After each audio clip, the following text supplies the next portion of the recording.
Match reaction, Manchester United 2, Villa 0. Your overall thoughts on that game? My overall thoughts. Now, bear with me because I cannot believe what I'm going to say. We've won a game. Not only have we won a game, we've dominated a game.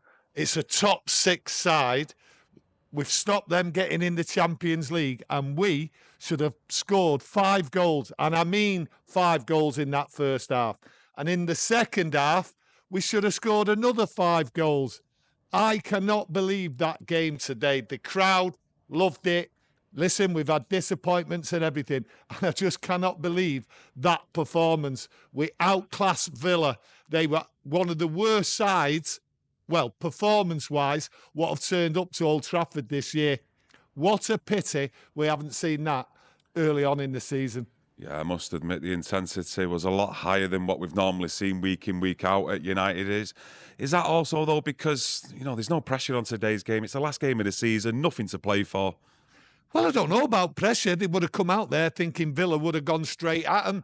And if you look at the team, wasn't the strongest side we've put out. Yes, there was a bit of freedom, but they had to play for pride. That crowd would have turned on them today if they wouldn't have seen some effort. And what they've done, they played free-flowing football. But it's too little, too late. It has been an horrendous season, absolutely diabolical. It's a nice performance today. That's all I can say about it. Nice performance. Yeah, some good individual performances as well. Mason Mount heavily involved, I thought, throughout that first half, in particular as well in the first 15, 20 minutes of the game. Yeah, some really good performances in that. And then, like I say, there was lots of chances. But I'm not glossing over the chances. Listen, we've had lots of chances all year. We can't put it in the net, and it has to be rectified next year. This summer, someone's got to be able to come into this club and put that ball in the net next season. There's lots of chances there, and you've got to turn around and say, we should have put quite a lot of them in, put them in the net, scored the goals, but we've not. So it's the same old, same old. But I'm not knocking it, because I have to look at the game in isolation. And what it was United going out there, trying to get the crowd back on side, and which they did do in the second half. They got behind them and send them home smiling. And that's what they've done. But that's all that is today. That's all it is today. People have gone home smiling. They're able to do a talk after the game. Crowd are up singing and all that. Everyone's happy. That's nice. But you can't take away from everything's what gone on. And I look at it this way, okay? We know it's been horrendous, but I look at it different than a lot of other people. Liverpool are celebrating. Liverpool are running round. They've won the league. Not only have they won the league, right, the 40-odd points in front of us. That is not acceptable for this football club. And that's how I measure my team. They are our number one enemy. Simple as. They're our rivals, our biggest rivals. And all they're doing today and all week and tomorrow, especially tomorrow when they do the parade, is they're laughing at Man United. 20 times they've now equalled it. That's how I measure Manchester United, not on any other team.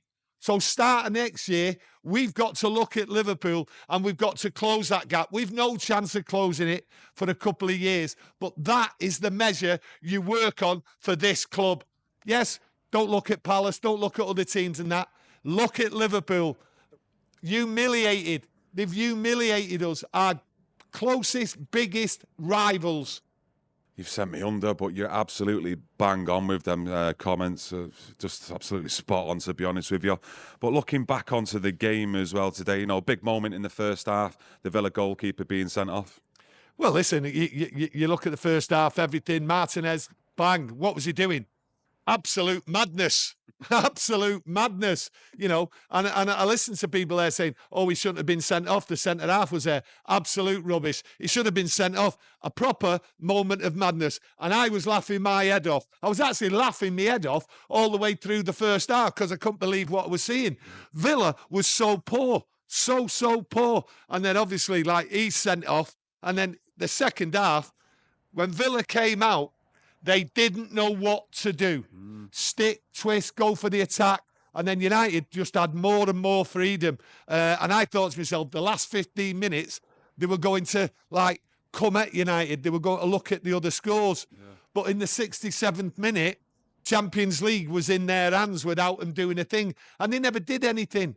They never did anything. And the Villa fans were all singing Champions League, here we come, because of the other results. But they got what they deserved today.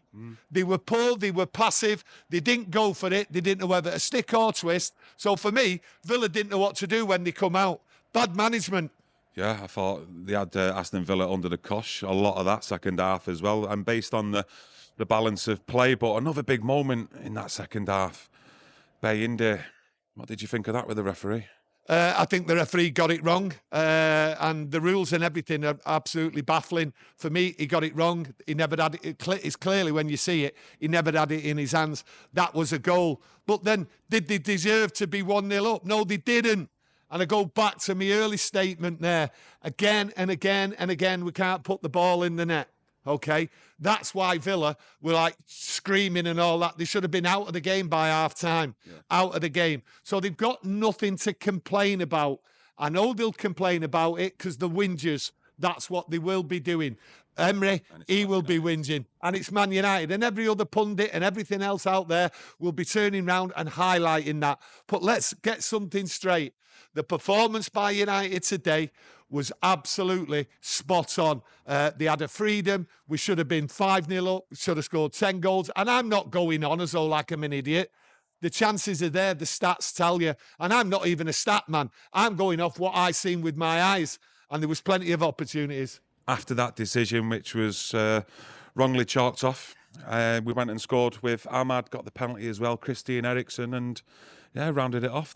Well, what I liked about the goal was how Ahmad come in at the back. Yeah. How very, very, very rare do we see players coming in at the back for crosses. We tend to see crosses going in and there's no one there. And that's what you want to see of Ahmad. And he does do it. And it was befitting, in a way, that Ahmad, he's been a really top player for us this year. He's been the only player, I believe, who was threatened and going at players and really scaring them to death. Right, and he does get you off your seat. So I was glad he got that goal. And then you look at the penalty. You know, I was thinking, what's going on? What's going on here? And then Eriksen come up. I was chuffed for him.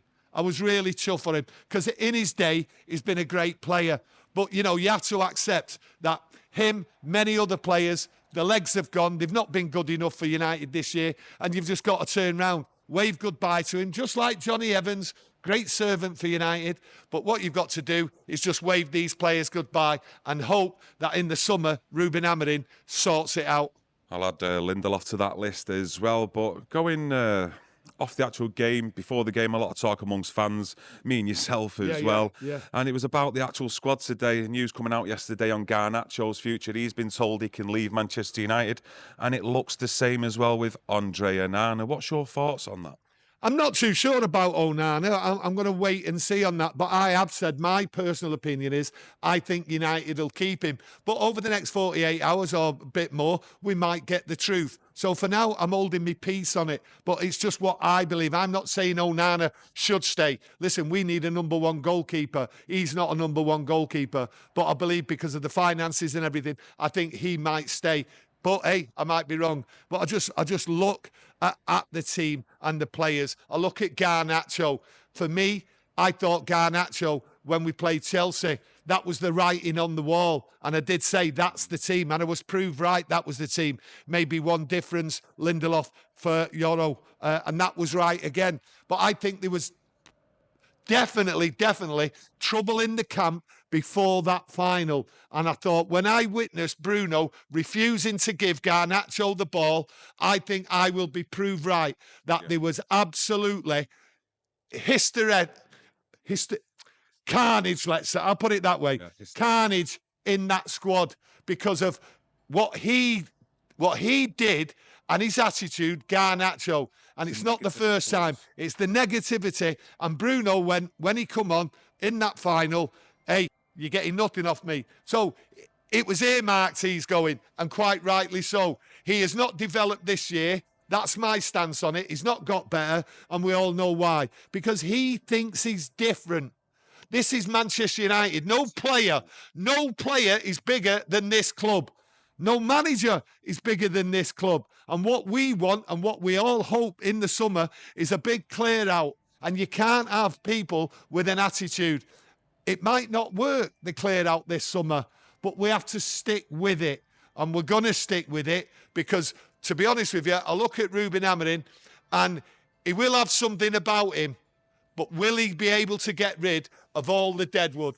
And that's the call for this summer. Yeah, Garnacho there, clear sense of entitlement, which he hasn't earned in his time here already at Manchester United. Clearly hasn't progressed this season, but I'm sure there's going to be a lot more news on him, Andre Nana, and a lot more other players. But let's hope the clear out starts now. Yeah, I just want to say before I go, is anybody shocked that